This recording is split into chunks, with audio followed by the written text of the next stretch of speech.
É isso Faça aí. a sua pergunta. Bora lá. Diego, vamos nessa. Vamos lá. Como estruturar um time de marketing digital? Quais são as peças-chave? Boa. Maurício, tá falando pouco, vamos falar mais. Vamos lá, então.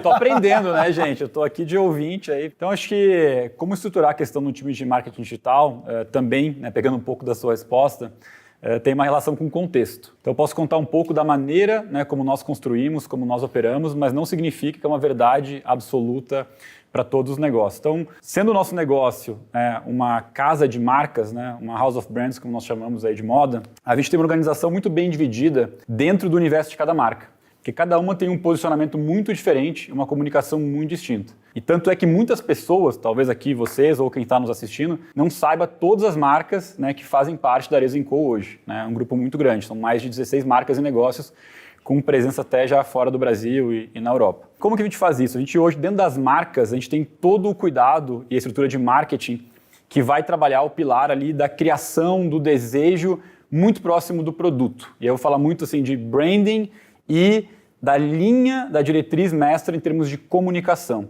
Então, este grupo, ligado ali à marca, trabalha muito forte a questão do aspiracional, do desejo, e está muito conectado com os principais aí designers, fotógrafos, estilistas, para realmente criar aquele semblante, aquela imagem que você vê ali, uma foto, como a gente viu lá atrás, né, Érico, da Gisele, que me diz tudo. Né? Eu olhei aquilo ali, eu já entendi o universo, o look and feel, toda a sensibilidade. E aí existe, né, dentro da maneira como nós operamos hoje, na área digital, um time, né, de marketing digital, um time de digital muito orientado aí também para desdobrar isso e para trabalhar num espectro muito amplo, que hoje não é somente, né, que a gente fala de performance, não é só trabalhar aquele último clique e a venda, também trabalha a marca, mas é um time especialista, porque a grande questão, né, que eu vejo em relação a como estruturar um time é que a gente teve uma fragmentação, né, muito grande do que é o negócio do marketing digital e das ferramentas. Então você começa a ter especialistas para diversas frentes. E eu poderia olhar por vários prismas, né? Eu poderia ter uma estrutura voltada para aquisição de clientes, como a gente falou um pouco de CAC, uma estrutura que está focada na retenção, né? E olhando aquele cliente que está prestes talvez aí a evadir, fazer um churn, né? Que é o cliente que vai sair da sua base. E dentro, né, de uma lógica ali mais operacional, eu também posso ter especialistas por canais, né? Alguém que entende muito de uma mídia no Google, alguém que tem grande profundidade voltado mais para uma linha de social, Instagram. Eu posso ter alguém ali que tem uma visão mais ali de remarketing ou uma visão técnica, né, do que a gente fala aí de mídia programática. Então, depende muito de cada negócio. Nossas marcas hoje mais robustas possuem equipes maiores, as menores funcionam mais como startup, mas via de regra a gente sempre tem um parceiro, né, como é o caso aí da V4, de uma agência, por exemplo, para poder nos suportar na escalada da estratégia. Porque toda a base do nosso negócio, né, vale colocar aqui também, como a gente trabalha basicamente no mundo físico, né, e é um mundo ali onde tem muito custo empregado e as margens são mais desafiadoras, a gente tem uma estratégia, né, como time, estrutura, de trabalhar para ser cada vez mais, aí, de manter uma filosofia que veio do nosso fundador há mais de 50 anos, asset light. Né, que significa isso? Ter poucos ativos, né, ter uma estrutura leve e ter parceiros que me permitam escalar, mas ter o core muito leve e a partir daí poder realmente escalar estratégias, atingir os consumidores, bater as metas e os resultados, mas de maneira muito inteligente, né, e de maneira que eu consigo coordenar diferentes negócios, marcas e equipes. O Maurício, ele é CDO da Arezzo & Co, ele deu uma resposta muito dentro do contexto de uma grande empresa, e eu até vou reforçar com mais uma pergunta para você, tá, Maurício? Nesse contexto de uma grande empresa, e eu vou pedir também aqui o Érico ou o DN para falar no contexto de uma pequena empresa, quais são os primeiros pilares para estruturar uma equipe de marketing digital, porque tem muitos pequenos empresários que nos assistem aqui também. Mas deixa eu explorar aqui o lado da grande empresa e eu vou aqui para a pequena empresa, eu vou desdobrar aqui as perguntas, tá? No teu contexto, na Arezzo, quantos % do teu esforço você dedica a branding e quantos % do seu esforço você dedica a performance? Entende esforço como tempo, recurso humano ou recurso financeiro, como você preferir. Perfeito, Flávio. Então, falando do overall, né, não olhando apenas o que é um time, por exemplo, né, de marketing dentro de uma estrutura de e-commerce, né, da qual eu sou responsável. Uma das estruturas que eu sou responsável hoje, para dar um contexto, a gente chama de omni-commerce, né, que é o uso da tecnologia do digital para vender através do digital, mas muitas vezes você compra no site, Érico, mas recebe na sua casa através de uma loja muito próxima. Então, assim, o que eu diria, né, pegando a visão agregada, né, sem aqui uma visão um pouco mais ampla, eu diria que, pegando uma lógica de um Pareto, eu diria que é um 80-20, sendo 80 ligado à parte de branding. Porque o nosso negócio é totalmente baseado em marca. A gente fala que a nossa missão aqui é interpretar a tendência e despertar desejo. Então a gente está muito focado nisso. E por isso também, né, usando outra métrica que a gente gosta muito no digital, isso facilita o outro lado do trabalho. Porque como as marcas são muito fortes, quando a gente vai a todas as campanhas de mídia, né, que usa a palavra-chave de marca, e a gente fala aquela sigla bonita lá do ROI, né, do retorno do investimento, o retorno é muito alto. E as marcas mais fortes, que eu tenho mais consolidadas, esse retorno ele é exponencial. Perfeito. Então o trabalho está muito mais em branding do que na parte de performance, mas os dois, obviamente, são complementares. Eles são complementares. Por isso eu separei aqui a grande empresa. Quando eu for aqui para a pequena empresa, muda um pouco. O contexto muda, porque talvez ele não possa se dar o luxo numa determinada fase, ele tenha que abrir mão talvez um pouco do branding, porque branding é um investimento de longo prazo, super importante.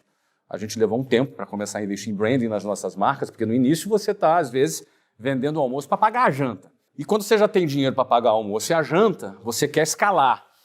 Então o branding vem no segundo momento. Então como é que é na pequena empresa essa relação de branding e performance? E dois, aquela pergunta, para estruturar um time de marketing digital, quais são os 2 ou 3 pilares iniciais? Fica à vontade entre vocês dois aí, fica à vontade. Ó, lá na V4 a gente tem 3.000 pessoas atuando nas empresas que a gente atende. Então a gente monta muitos times de marketing e cada contexto é uma realidade. Eu acho que um lance interessante no caso do Maurício é como ele é uma empresa 100% de desejo, a moda é 100% de desejo, o brand faz muita diferença. Num cenário, por exemplo, da Wise Up, que a gente consegue convencer o cliente que ele vai ter um benefício direto comprando da gente, porque eu estou fazendo um serviço, eu ainda preciso, até no longo prazo, menos do que uma empresa de moda, né? Então tem essa questão... Vou pegar o meu exemplo, o meu é exatamente o contrário. É 20-80. Porque tu é o cara que 20 branding e 80 performance. Exatamente, porque isso já as marcas fizeram, tu tá ali para desenrolar a transação, né? E até desconstruindo um pouco o meu discurso. Também uma grande empresa, mas tem uma outra relação de consumo. Por causa do primeiro item que eu trouxe aqui, que é o contexto. E aí, na prática, na hora de montar os times, que eu não tenho nada. De tudo isso que o Maurício trouxe, o Diego e tudo mais, eu vejo que tem 2 grandes habilidades que são muito diferentes. Talvez nessa mesa a gente vai ter 2 grandes habilidades que talvez o Flávio seja melhor numa, dificilmente tu vai ter a pessoa boa nas 2, perfeito, que é criativa e analítica. Perfeito. Pensa que essas são as 2 coisas. Cara, copy, design, criativo, luz, é um tipo de pessoa com um tipo de background normalmente de um analítico, que é o cara que vai abrir o Google Analytics, comprar anúncios, fazer uma planilha, ver relatório, calcular. Tu falou de imagem, tudo o cara já se perdeu, mas o cara tava vendo a luz aqui. O cara, a luz é irada.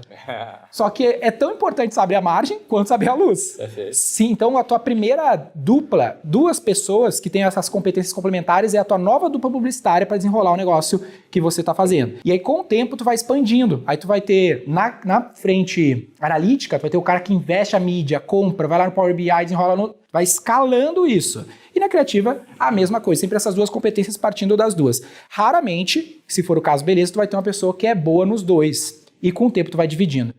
E aí, para passar para o Érico, só falar de um item que me toca, que é o lance do terceiro que muitas dessas empresas vão recorrer. E todo mundo que está nos ouvindo, e todo mundo que está aqui na mesa, já teve uma experiência ruim com esse tipo de fornecedor. O principal ponto que traz um problema com esse tipo de fornecedor, que é importante a galera entender, que ninguém fala, é que normalmente esses fornecedores te vendem um time compartilhado. O cara que está nos ouvindo, ele pode contratar uma empresa de marketing por R$3.000, se não menos. Cara, como é que o cara viabiliza um time por R$3.000 que tem cara para fazer mídia, texto, design, relatório no Power BI, coisa do gênero, por 3, 4, 5 ou R$10.000? Ele viabiliza isso porque ele está vendendo esse mesmo time para 30 outras empresas, que é uma lógica de economia compartilhada. O que faz maior sentido, porque tu não tem dinheiro no começo, é isso aí mesmo, vai ficar tudo meio esquisito, nosso anúncio não vai ser o melhor, não vai ser o melhor comprador de mídia, mas no começo tu não tem muito recurso, tu precisaria ficar em cima e testando. Mas por que uma Arezzo, então, uma empresa grande, ou um iFood, qualquer grande empresa, talvez no teu caso, usam eventualmente esses fornecedores externos? Porque eles não usam, na maior parte das vezes, compartilhado, eles usam dedicados. Eles chegam numa WPP, para não falar de V4, uma WPP, uma Omnicom, Publicis, grandes grupos de comunicação, por exemplo, na XP, que é um dos nossos grandes clientes, tem 22 caras dedicados dentro da XP, só trabalham para eles. Eles usam terceiro porque é mais fácil de montar o time, os caras só fazem isso, precisa troca mais fácil. O ponto é, tem que entender isso que tu tá pegando. E com o tempo, um conceito de economia faz todo sentido no teu time, que é a divisão do trabalho. No começo, a gente faz tudo de maneira artesanal. Então, pô, eu comecei a fazer meu próprio anúncio, atendia meu lead, muito como tu fazia. Hoje tem 100 caras atendendo o lead, 20 caras fazendo campanha e tudo mais. Com o tempo, tu vai dando essa divisão do trabalho. Tu vai fazendo cada pessoa fazer uma coisa. Mas no começo, tu vai fazer mais artesanal, mais feio. É tipo assim, Flávio, pega esse papel e desenha um cavalo, tu tem 30 segundos. Qual a qualidade que vai sair versus Flávio? Desenha um cavalo, tu tem 3 meses. O tempo e o dinheiro, o esforço, vai fazer ficar melhor. Mas no começo, tu não tem 3 meses, tu tem que fazer em 30 segundos e é esse cavalo que a gente tem no papel aqui, vamos vender ele assim. Então, entender em que fase da jornada você está é mega importante para entender o que esperar. E aí, passando pro Érico, se eu pegar um vídeo do Érico lá, botar filtro, acho que não tem mais filtro no YouTube, mas ver o primeiro vídeo versus o que tem hoje, tanto da estética quanto da qualidade da forma como ele passa o conteúdo mudou muito, porque hoje tem uma galera que ajuda, tempo, tudo foi criando casca para um serviço melhor, né? Então, foca aqui, ó, Érico. O cara tem uma pequena empresa. Ele quer montar um time de marketing digital. Qual é a menor célula possível que vai funcionar da melhor maneira possível? Low cost. Então, tá bom. No meu caso, eu trabalho com uma metodologia. Então, o meu produto chama Fórmula. Então, pensa numa coisa que é um passo a passo. Então, eu comecei com esse passo a passo. E pensa, nos últimos 10 anos eu mexo com uma metodologia. E nessa uma metodologia é 100% performance. Zero branding, 100% performance. E o branding passa a ser um efeito colateral positivo de você ter performance. Então, é uma metodologia onde você tem 100% de performance. Isso é pagar boleto.